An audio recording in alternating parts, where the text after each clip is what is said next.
Okay, so my name is Ifeanyi Yagwa Benedict, and I'm a data analyst at UrBizEdge.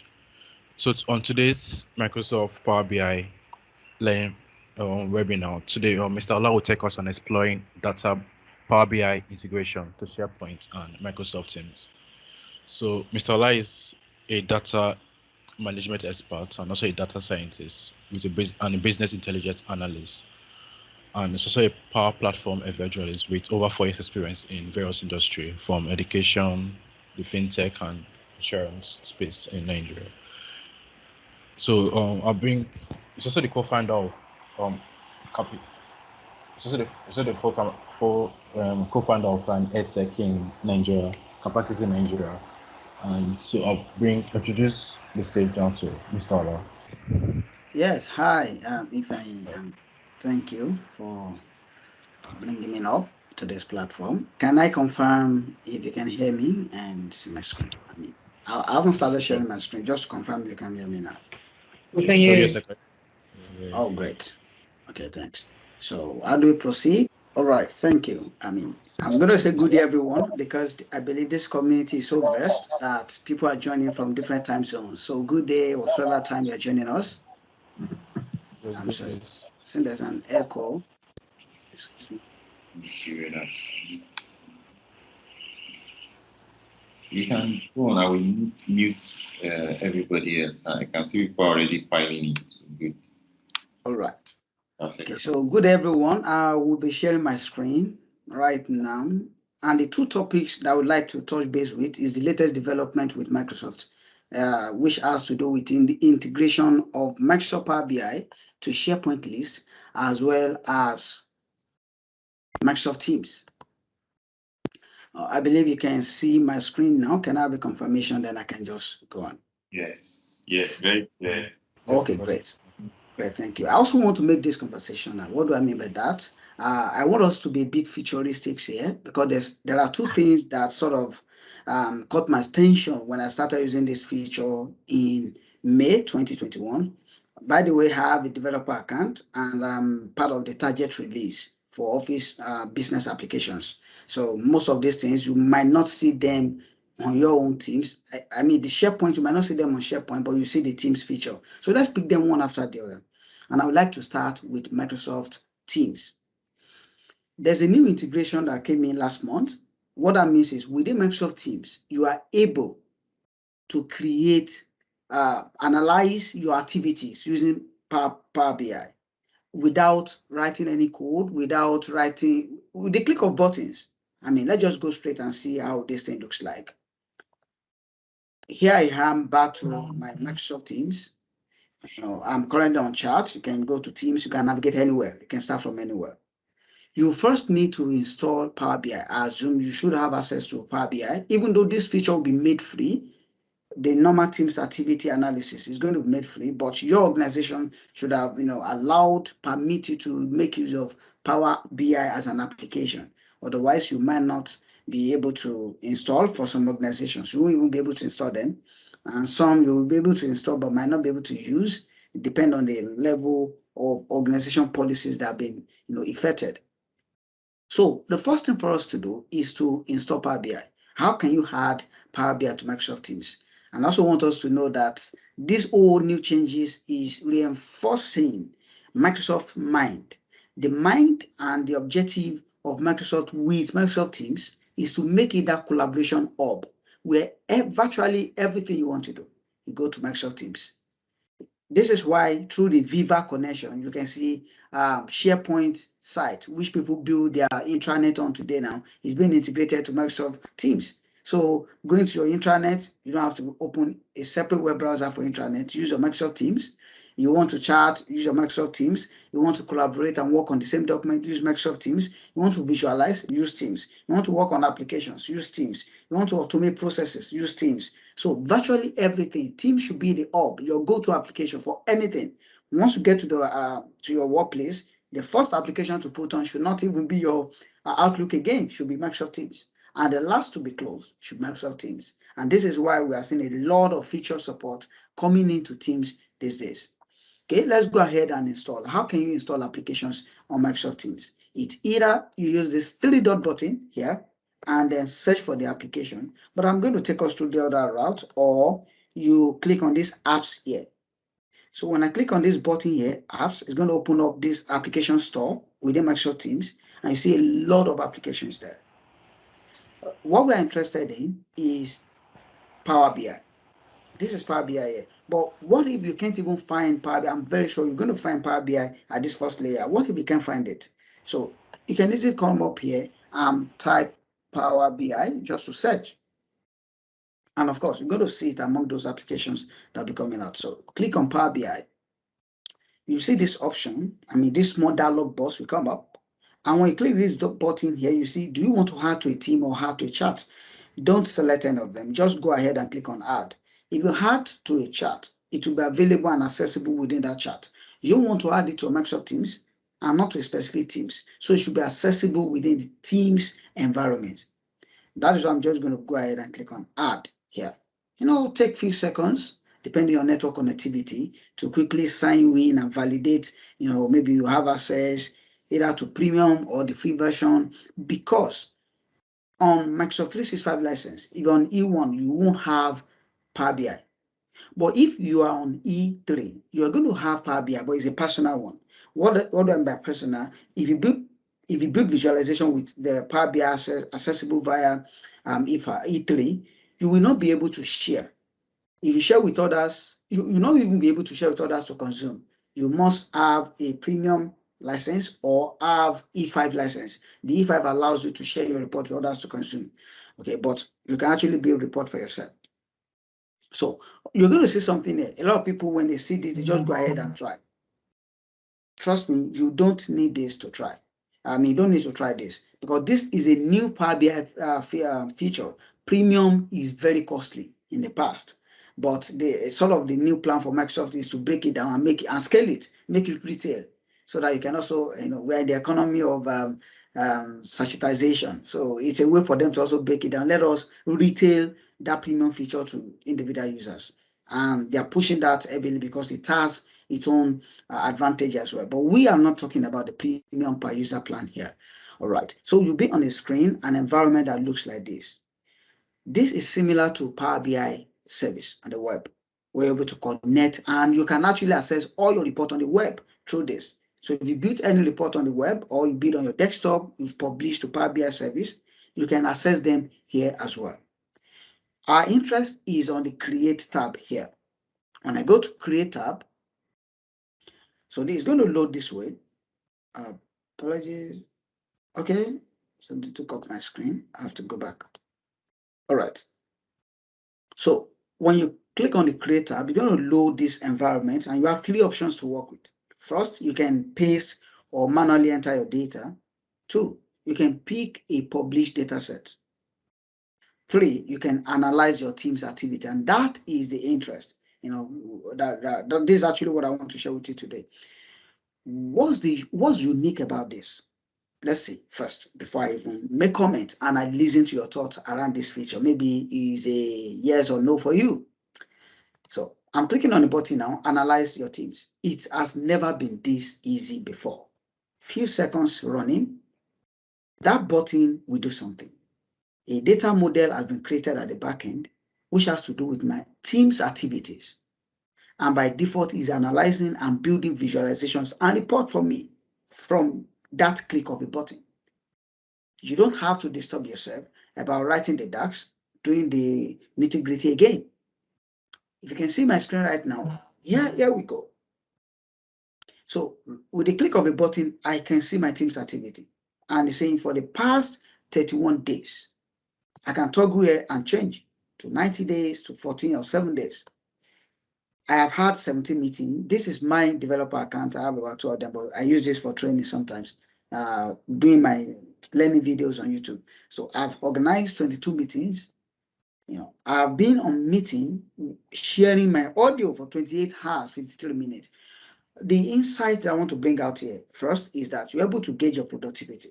If you are being appraised, or you do a personal reflection. Am I meeting up my goals? Am I hitting my target? And you look at how many times you've been spending on meetings.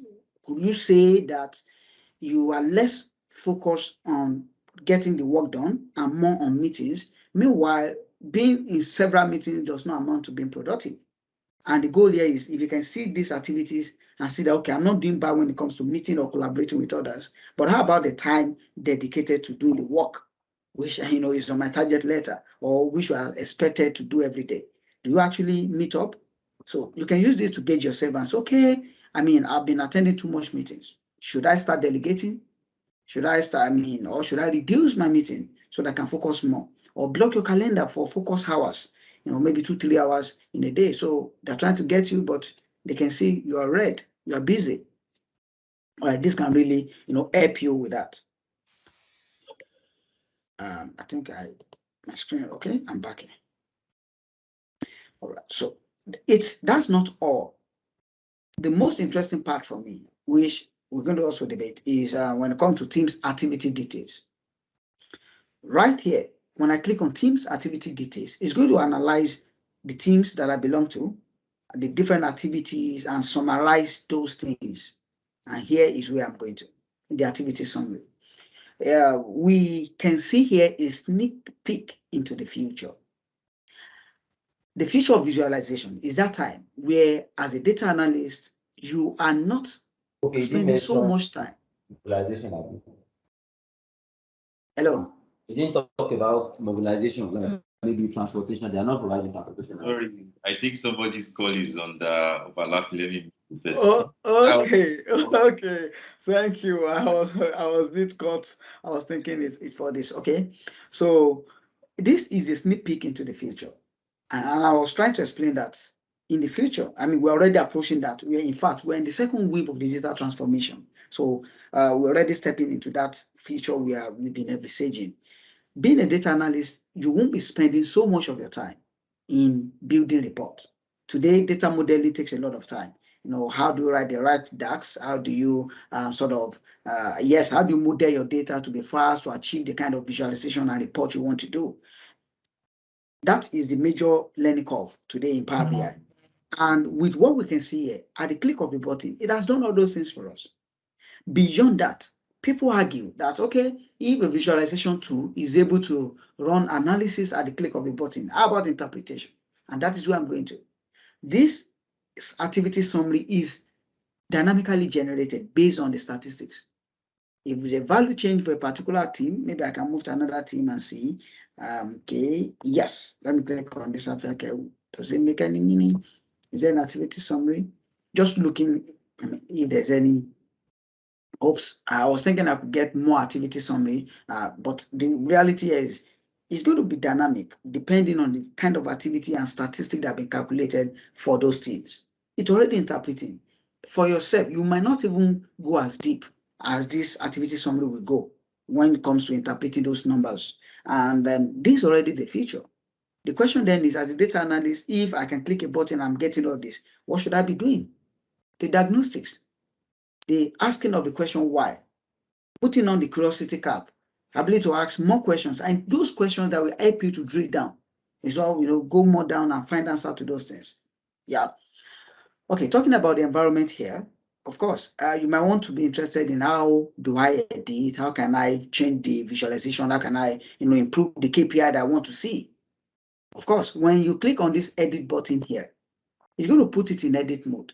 And this will look familiar to us. Especially when you look at this right side here. Wow, I now see the visualization cards. I can now see the feeds.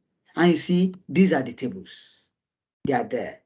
And you can further model this, extend it, build a new measure for yourself, or create a new query. You can always do that here. So this is one feature that with the click of a button, you are able to visualize. And of course, you can always add a new visualization or change from this card. You can filter. You can do as many as you want. It becomes more familiar when you see this environment because you are used to these normal fields and visualization, and you can filter. And of course, you can actually change what you can see here. More also, we are aware that just the new introduction of the GPT-3 to Power Apps is currently being tested as well, is in the target release, where you're able to write in normal language and it then interpret that language and give you the what we call Power FX, which is the language in Power Apps, Power Function. You write something in natural language, it's going to give you the expression that need to achieve that. Same thing is being brought into Power BI, where when you write what you want to do, it will be translated to DAX. So you don't have to crack your head and say, how do I write the DAX for this particular task or KPI that I want to achieve? Type it, it will help you to write the DAX. So the feature really lies in testing your velocity, your ability to answer and bring insight from visualization. All right, so I can take questions from here, but I want to show the second interesting integration, which is the one in SharePoint. If there are questions, we can put them up in the chat. The moderator will help. And if I can finish up with the SharePoint side, under maybe 10 minutes, we can have enough time to talk more and explore more. Right. Okay. So there's one question. Okay, great. Okay. So the question is, will this feature be used to look at adaptation for the entire organization instead of the individual account? Like, I see it for the entire organization instead of just for your own team's activities, like the organization's team's activities. Okay. Maybe Okay. check out productivity. Yeah. So I want to, for this particular one is for personal productivity. So the personal analytics is the next biggest form of analytics. When you see things telling you about your activity summary on phone, your head summary, your account summary, how much you're spending on airtime, anything that can give you report about things you are doing unconsciously or consciously that you're not even aware of, is going to be a big wow to people. And that is why this is called personal analytics. For what is happening across the organization, if you are the team's admin, there's an admin center that gives a lot of admin dashboard and reports. So you must be an admin to access that center. So you can see a lot of visualizations and reports about activities. You can even see analysis of total number of hours being spent across the organization on meetings, how many meetings are being held monthly, and can then advise. In my organization, we did that last year during the bit of the lockdown, and we advised that going forward, people are getting burnout. You can't be on this average hours of call every day and not get burned out. So it is advised, if your meeting will go beyond 2 hours, you must have a break. You must have at least 15 minutes break. Let everybody go on break and come back. If a meeting will go beyond 2 hours, and if it's going beyond 4 hours, you must have 2 breaks. Sometimes it can accumulate to even 30 minutes break per session. So that is for the admin center, by the way. All right. So you can always call my attention with the other questions, but let's quickly talk about the SharePoint integration, another interesting feature to look at here. So how do we go about it? First, we have to go to Office Portal. I don't want to go to SharePoint directly. In case you don't even know how to navigate there, go to your Office Portal, office.com, and then log in with your Office details. For me, I am logged in with my developer account. And I'm already logged in with my browser. I don't need to put in my login details and password. It might request that from you. Look at here. Office Portal synchronized with all my Microsoft account, and different applications and services. I can see Teams Activity Analytics right here. That's what I just did on Microsoft Teams. That's the report I just built 9 minutes ago. It's already synchronized and I can make use of them here or open it up in the Power BI service. But we are going to SharePoint. You can navigate to SharePoint through this left pane, or you can click on this waffle button. It's going to open up more features. If you can still find Power BI or SharePoint, you can use this All Apps. It's going to show you all the applications and services that you have access to within your account. And here you have SharePoint. There are a lot of benefits for SharePoint. SharePoint is often seen as the content management system, CMS, for Microsoft applications, business applications and services. As a matter of fact, most of the files that you work with within, as far as they are on OneDrive or within Microsoft Teams, SharePoint is the one managing those documents at the back end. And maybe I should just drop this to you, that for every Teams you create in in Microsoft Teams, for every team you create in Microsoft Teams, there is a SharePoint site that has been created for you, because SharePoint actually manages the document sharing and collaboration part.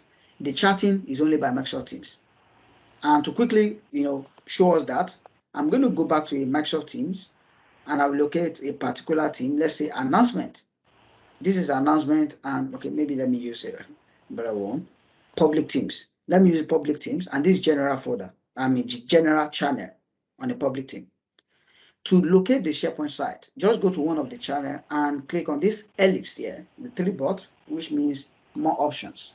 You will see open in SharePoint. By default, it's going to load SharePoint for me and take me straight to that site that we created for that Microsoft Teams that I'm using. And you can see public team, that's the name of the team. You see this icon there showing that this team is linked to a Microsoft, this site rather is linked to Microsoft Teams. So when it comes to, and it's going to land me in general because that's the channel I am. This is a document library for general. When I go back to document, I can see the folders. For as many channel you create, you're going to see different folders for them where the files will be stored. But for public, for private channel, you won't see them here. There's a special way that Microsoft manages private channels. And this just will narrate to us that SharePoint is really robust beyond just building a communication site where you can turn to your intranet. You can work as a team, collaborate, and do so much together. All right, I'm going to show this. I can actually create my list here. Interesting. So what we need here is, let's create a SharePoint list.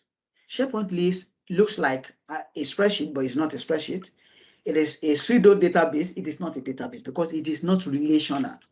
It is not relational.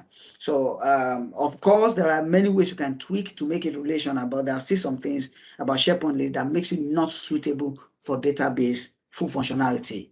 All right. But list is better, is good, and you can leverage on it for some sort of automation within your organization.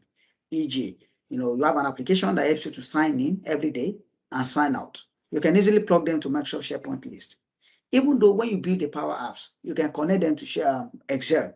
But the disadvantage there is that when you build application on top of Excel dataset, even without that, if you are working as a team within Excel, and by mistake, I'm working on it and synchronizing online, by mistake, my finger pressed the button on a particular cell, maybe it's 3,000 that is there, and I press D, and it then gets it edited.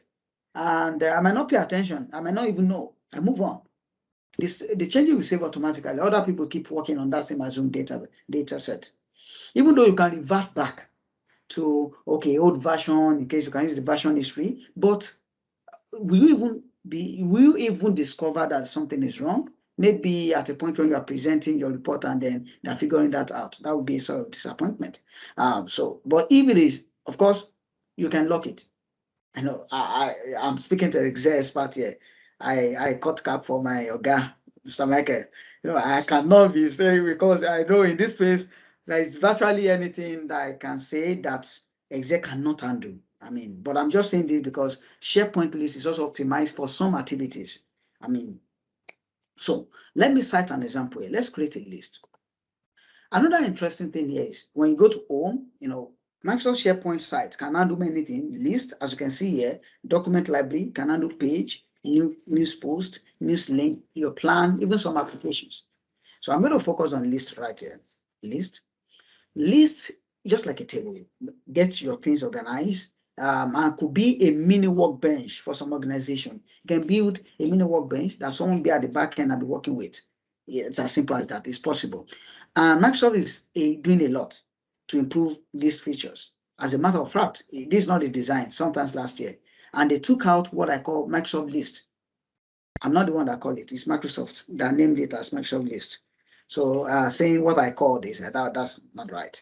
So there's what we call Microsoft List, which is also the same SharePoint list we're accessing now. Microsoft brought it out last year, and this guy here called List. They brought it out of SharePoint because they realized there are some new applications today and services people are paying for. There's ClickUp, there's things like that. There's Trello. Most of them are just like List. And they have this feature within SharePoint, but people are not harnessing it. They brought it out as a service on its own, and then it's gaining visibility today. They have planned to keep improving it. Just the same way Power BI features were formerly within Excel for several years, and especially the Power Query and all of that. People don't harness it. When they brought it out, add more features to it to build the visualization part, which is the Power BI, they monetize and people are even paying more. Right. So let's create a list. You can create from template. You can create from existing list. You can create from blank or from Excel. I'm just going to import an Excel because we want to visualize data with the click of importing. So let us import a particular data set so that we can visualize. I'll click on from Excel and I have to upload. You want to access it directly from a particular library. So it's linking me back to the general kernel, which is the library. This is the folder that I have within this SharePoint site. But I just want to upload mine from somewhere else. On my desktop, I have files. I have sample data, says data exec, just a sample data I downloaded online and for practicing purpose. We'll click on open. Just the way you're importing this is not new. When you click on open, it's also self-explanatory. So this is a sample of the data within that Excel. And if it should be a table format. It will only read it as a table format. If you just Excel data, you won't be able to read it in. So it should be a table format. So if you have more than one table, you can select which of the table do you want to import. And right here, you can, by default, there's always this title column, which is one of those metadata generated, and to convert every value to title. What I have here is date, and it's not title. So I can edit that here and change this to date and time. So it has picked up as date and time now. Others, am I fine? Let me be sure that it's not turning my numbers to letters. Okay, all others are numbers, and they're fine. I can click on next. Okay, let me name it. I'm going to call it says data, and I'm going to click on create. Making sure that show in site navigation is there so that I can easily access the list at the left side there. Right now is importing my list. It's importing that data into SharePoint list.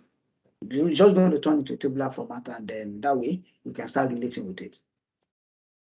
Okay, a few seconds. In case there are questions now why this is loading, I can take them.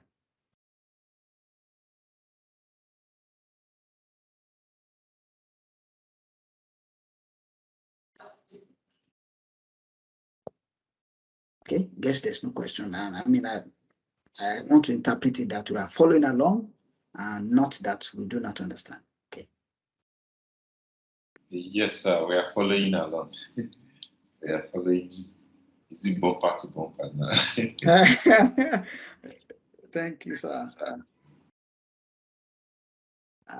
Right now, I'm feeling a bit uncomfortable. It shouldn't take this long to load. Of course, there could be some maybe network issue. So I'm going to leave it for a few more seconds, and after that, I'll close. I'll just refresh, and I believe it should have imported some of the data, even if it didn't import everything. I can still make use of the sample data that gets imported. Another tip is this: you can actually export this data directly to SharePoint list from Excel within Excel. If your data is stable, you can go to that table menu that often show up on the ribbon, and you see export. You see export to SharePoint list. And directly from there, you can export to SharePoint list. You just name your list, connect it to a site, and it's going to export the data automatically. So, okay, I guess I have to cancel this or refresh. Okay, let me refresh.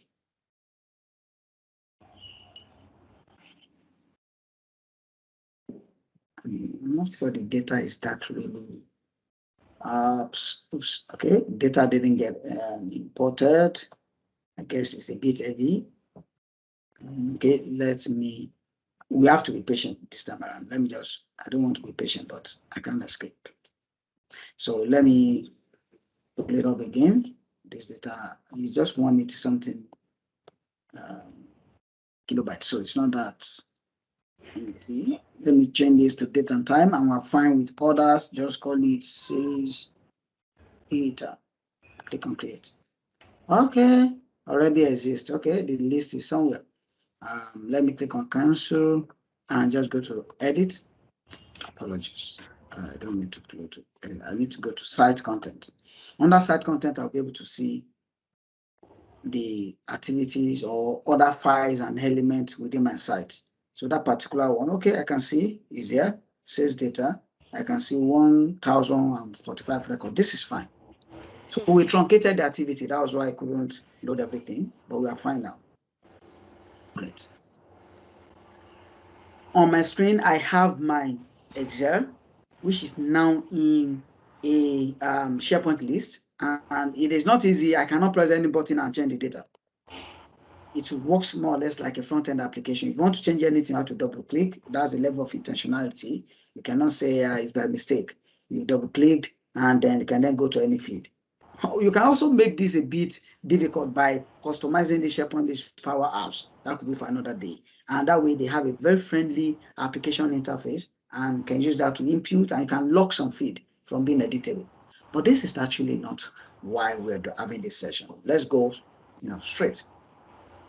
Right here within SharePoint, and I'm within SharePoint List, you're going to see three things. I mean, under this menu here, you see you can export this data in case it was generated through a process, either manual entry or Microsoft form that get populated here. You can always export this back to Excel or to CSV. One more interesting thing is when you export back to Excel, it uses the Power Query feature at the back end. Now, when you're working with that Excel, if a new data is here, it's going to update that Excel as well. So it's not like an offline download. It connects to this data source, even when you have it within Excel to work with. Here is automate. You can actually set a reminder for days, like this date now. You can set a reminder when the date is a particular day. You should always remind those guys, or based on the process you're trying to automate. You can create rules and manage rules. We are particular about this feature here called integrate. When you click on the integrate button, for you might not see this Power BI. You might see Power Apps and Power Automate today, because the Power BI is in target release, but I've been testing this since May. So I believe this month of July, we should start having it, or by August. So the interest is in Power BI. By scrolling to Power BI and clicking on visualize the list, you are able to create a report. Don't forget, in Microsoft Teams, we click on the button, analyze Teams activity. All we did was just click that button, it built the visualization for us. Same here. With the click of this button, visualize the list, it's going to load Power BI. Try to connect you to your Power BI account. I might ask you to sign in. Yeah, so this is mine now. It's prompting me. Yeah, I got to click on sign in here. Okay, and this is my account. I'm going to sign in with that account. So now that I'm signing in, by default, it's already connecting me to that same visualization.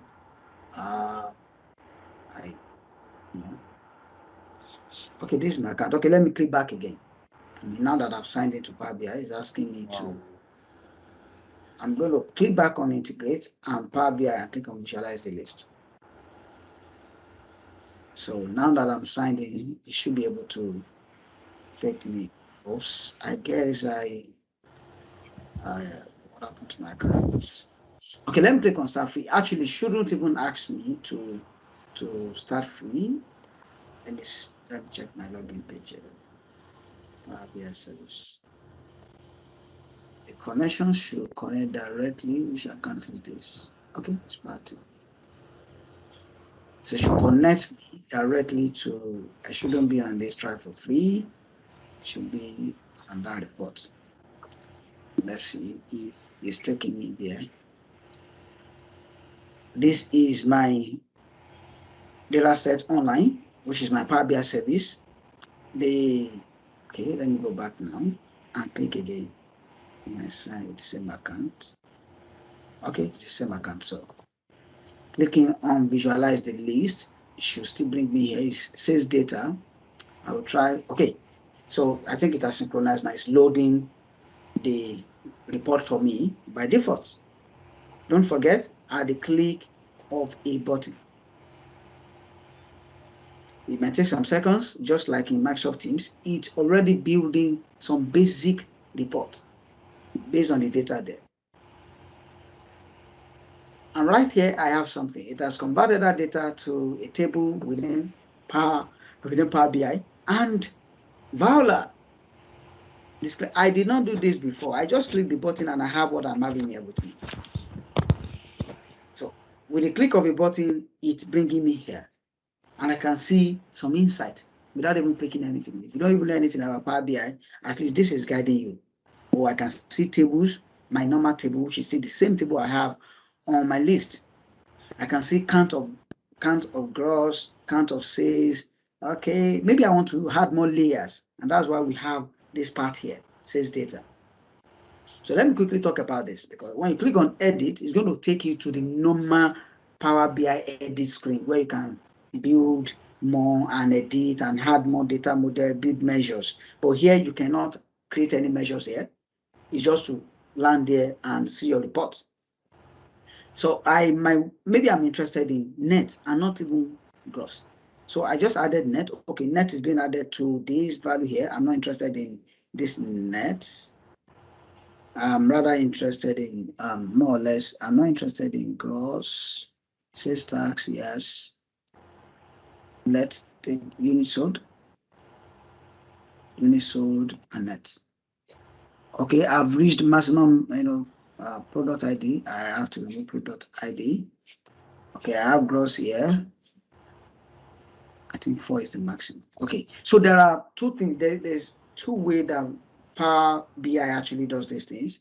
Number one is to create a layer, which is what we have now, a sort of layer, a card rather. And within that card, there are several, I will call it, what do I call this now? It's like a dimension. So for sales tax now, these are the different reports about sales tax, which I can actually remove maybe net from this guy here. Unit sold, I'm not interested in this. I'm not interested in this. So I can virtually remove this. When I remove date is out of there. I'm interested in customer ID. I'm not interested in customer ID. So I'm not interested in customer IDs. And this is the count, this is the measure that has been created for me. Count of rows. If I click on this, maybe it's total count.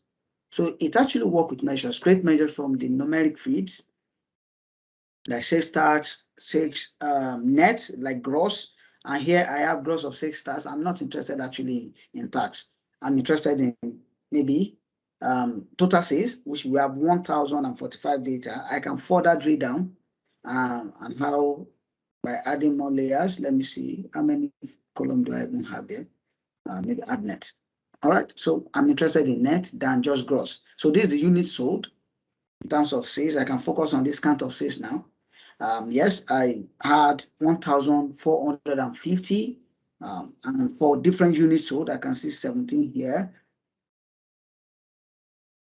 The 17 here is volume. So units sold 17 unit, 14 unit, 2 unit, 4 unit. How many 17 unit do we sell? We can see 78 of that. How many 22? We can see 63 of that. And for net, which is the major interest after you've taken out tax from your gross, so you can focus more or less on this net as well. This is just at a glance, and it depends on the kind of data you're analyzing. It determines what this will show you. But if you want to further go with this, you can click on this edit button and then customize this. But to do that, you must have Power BI license, but you can use this without Power BI license. So this is going to be free for everybody according to Microsoft documentation. It's going to be free for everybody, but when you try to edit, it has to be by license. So let's assume we're okay with this and we're interested here. What you have to do is to publish the list. When I click on publish list, I can call this sales data 1 and publish. The moment I publish this list, right now the report has been published. Sorry. If I go back to my SharePoint and I refresh so that this change can synchronize, I go back to my integrate and go to Power BI, taking a few seconds now. Okay, it's here now. So you see the sales data, that particular report has been published. I can view it. I don't have to recreate it again. Right here, I can just click on it. It's going to show me. And I can come back here because maybe that one is on net sales. Here, I'm not interested in count of gross. So, okay, maybe I'm interested in sales tax. I'm not interested in tax. Let me remove tax. So I have 2 cards here. So this report now is speaking to something else because there's no tax. Maybe the team, a separate team, need this. I can publish again. Instead of publishing to the list, it's going to override what I have there, which is this sales data 1. I can click on file and save a copy and then put it sales data less tax. I can call it this and publish. When I push this, if I go back to my SharePoint again and refresh, I have access to that same report there. So for yourself, for personal productivity as well, if you have any data within SharePoint list, when you use this feature to run the analysis, you can create all those different reports you want to see. And you don't have to go back and analyze data. All you have to do is come back to this Power BI. We have the 2 report now. You can always click on anyone you want to see. It feeds in directly with this data, and you can actually visualize it. All right. So the thing here is, the moment I click on this edit, I won't have access to this screen again. Anytime I try to edit this report, it will take me to, you see, when you switch to edit mode, you will lose access to the summarize pane. Do you want to continue? For me, the goal here is no, because it's not really about how do you connect Power BI to SharePoint list. We know we can do that. This is about benefiting this feature where you're a business person, you don't even know what to do in the edit side. So all you can do is here, then limit yourself, customize this to what you can interpret and understand. Then you can easily consume them anytime you go to your SharePoint list and use this feature right here. Actually, I'm done. There are a few questions that I know will come up. I have one question. Okay. Okay, so yeah, for you to do this, does the data have to be very clean? At least almost clean. What if the data is like very, very, will you be able to do this? Okay. That's one question. Okay, thank you. Let me quickly answer that question. So in SharePoint list, you hardly have data integrity issue because the way SharePoint is built. Because most of the time, data entry is either by manual or by automated process that's feeding in the data. Exactly. Yes. So and most of them make mistakes, and that's how it's Then again, out of those big data sets from different departments, and it needs to do a lot of modeling, will it be able to do this? Definitely, the answer is no, because like I recall, it's just more or less a click of a button and do something. They might take it there later, but I'm not sure. Okay, all right. Just one question that you might also have. This is Microsoft documentation around this feature. It says anyone will be able to use the visualize. I'm just trying to make it very big so we can read together. Anyone will be able to use the visualize the list feature to explore their data list, list data rather. But to enter the full edit experience or to publish a report, to access reports others have published or delete reports, you will need a Power BI Pro license. If you don't currently have a Pro license, we will give you the option to buy or try a free trial. So you can use this for yourself. But to start sharing, consume that of others, or edit or delete, you will need the Pro license. Yeah, let's try it. It's actually worked. The visualize the list. Oh, you have it already on your tenant, right? Like as you're doing it, I was trying it out, and yeah, it's worked. I was able to visualize. It's very simple. You're on your UrBizEdge tenant, right? Yes. Of course, you can't be on your UrBizEdge tenant and not have access to target release of Microsoft services. I will go on behalf of Mr. Mike to Microsoft. That are you guys sure? So that's how you're able to do that. Right, I'm done. We can actually can take more questions now. Okay, so are there any other questions from our guests? Anyone? Don't be shy. To me, Mr. Michael. Anyone? For me, no questions. Just follow you very well. You beat me to trying it out, so I have to catch up and go and try out some of what I'm going to do. Thanks a lot, Mr. Charles. Insightful. Okay. Thank you for the awesome work this community is doing. I've been here several times, to learn from others, and I'm glad that I have the opportunity to also share with others. So I appreciate the invite. Yeah, it was really actually very great to have you on the show. I have a question. You have to be the only guest, and should I say you are the only Nigerian I know who is doing this method, this on-screen, you being on-screen, not the other one where we'll be seeing you on the... maybe you can teach us now. How do we All right. Okay, thank you. I'm going to do that shortly. I'm a fan of new features. So I always try to monitor Microsoft. Is there any new thing? Let me try it out. And I know, Mr. Mike, you do a lot of that as well. I still consume your video on the new, quick access toolbar within Excel. I still consume that video, I think yesterday or today. So this is how to share. While trying to share that. I might have to disconnect sharing my screen first, but I'm going to share a screenshot shortly. So the two conditions first is you have to turn on your video. So your video should be on. And then, so yeah, I've taken the screenshot. So I just want to, your video should be on. And then I want to circle what you need.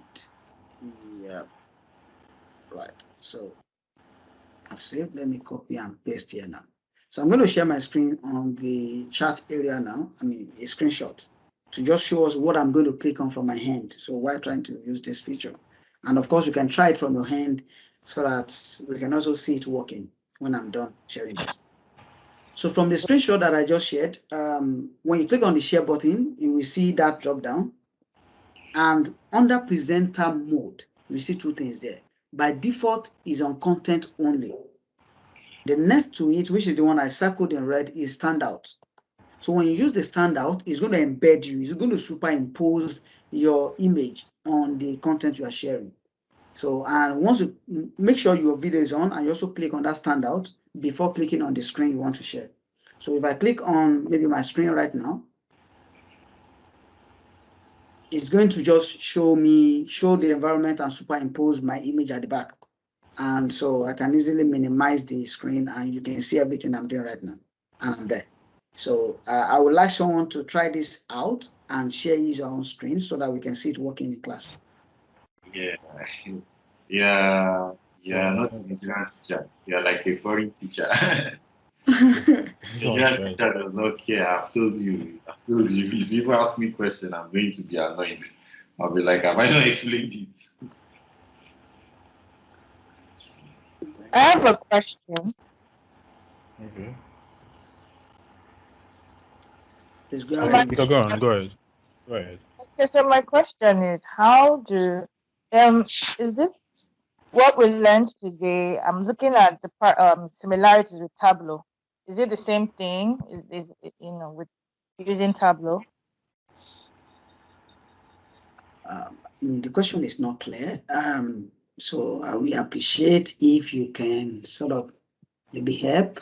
You mean is it the one in Teams? Is it the feature we shared in Teams? Yes, the feature we shared in Teams, like when we were, visualizing the data, looking at gross and the rest of them, when you picked out aspects of columns that you wanted to visualize.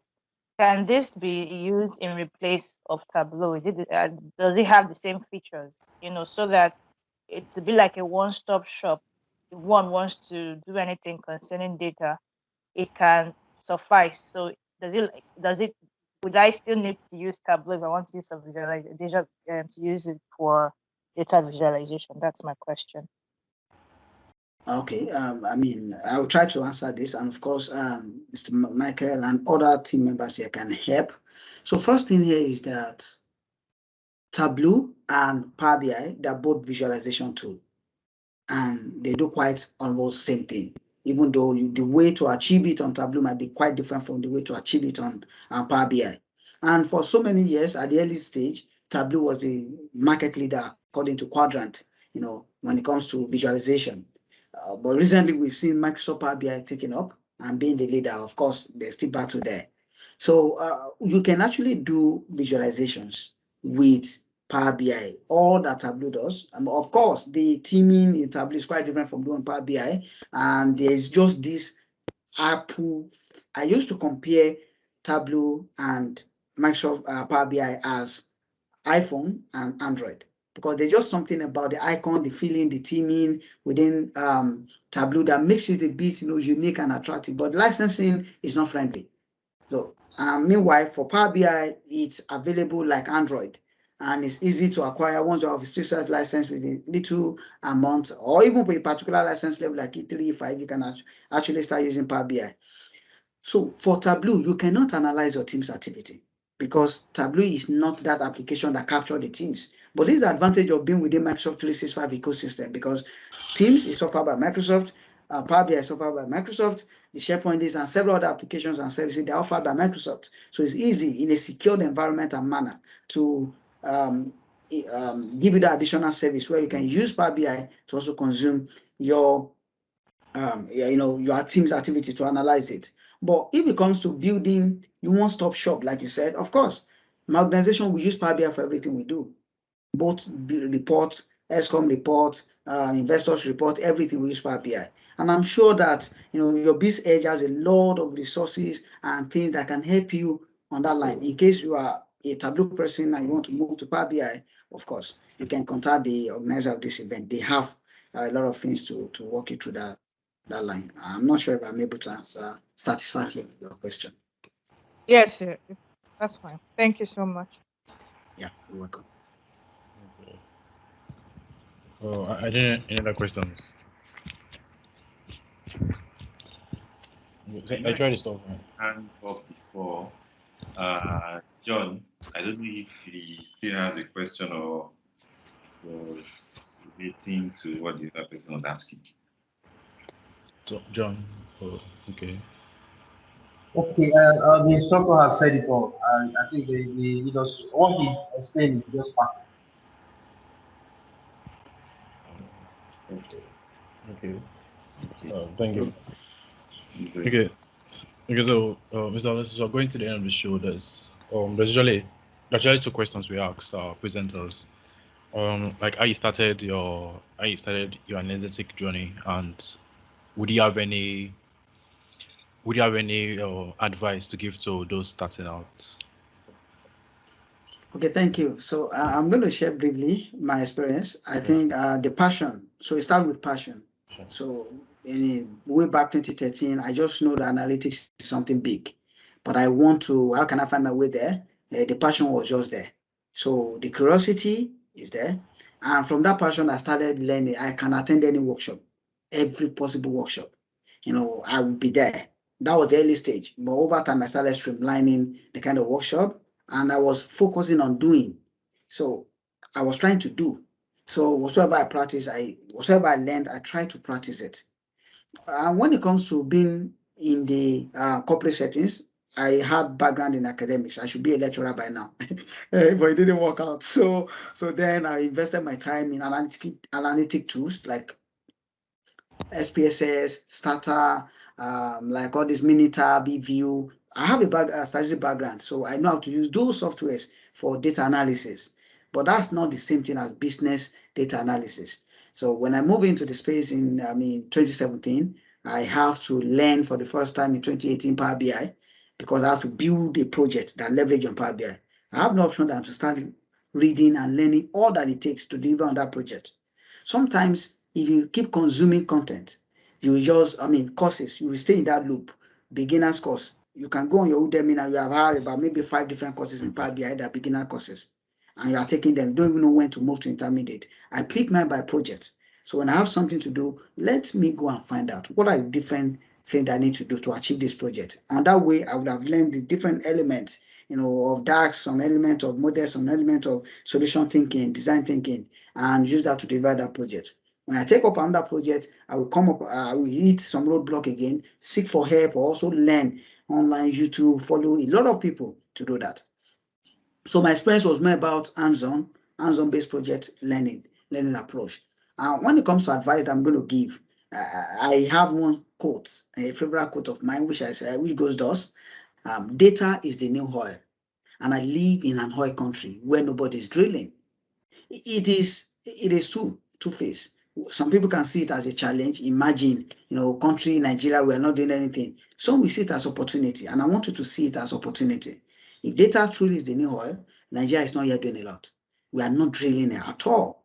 So there's a skill gap. Globally today, as at early part of 2020, about 35% of the data generated have been analyzed. 35% of data generated worldwide have been analyzed. We have about 32 yottabyte of data that was generated early part of 2020, and out of that 32 yottabyte, only 11 yottabyte was analyzed, leaving us with a data gap of 21 yottabyte. Within that 21 yottabyte that has not yet been analyzed lies the answer to the business, to the next $1 trillion business, lies the answer to that question within your company you're trying to crack. So why do we have so much gap? Number one, it could be skill gap. And that's one important thing here, the skill gap. So data is being generated at an exponential rate, and the skill to analyze this data are being created in arithmetic rate. And this is why you have to take this serious. There's a job for you. You have to hone your skill. See, it is a call to purpose for me. I want to fill this data gap. Data gap is growing wider daily. So this show now, this community meetup is helping to equip people so that they can fill up this data gap. Because if we don't have the skill to mine the heart of data and bring out its intent, it might be difficult for us to capture this data gap. And you might not have answer to that $1 trillion question. But of course, we can. So it's an opportunity for you. There's a lot for you in that space. It's still growing, it's evolving, and there's always opportunity for everyone that venture into it. Thank you. Oh, thank you so much.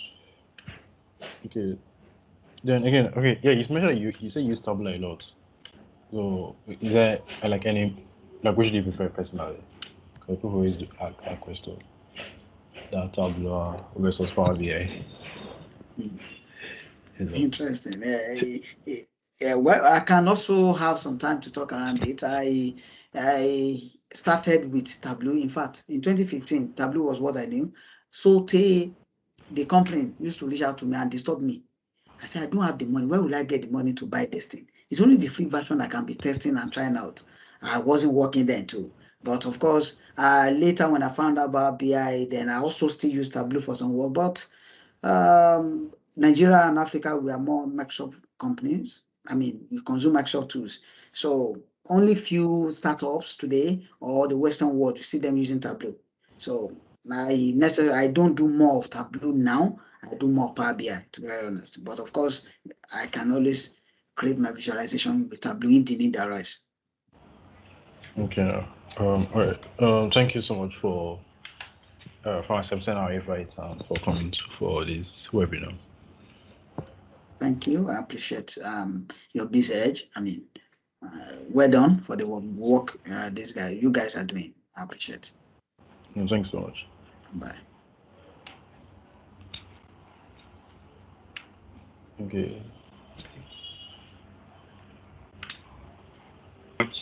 Thanks to everyone and to our special guests. It's been a very wonderful, interesting session. So see you all next week and have a nice week ahead. Thank you, Mr. Charles. Thank you. Bye. Bye.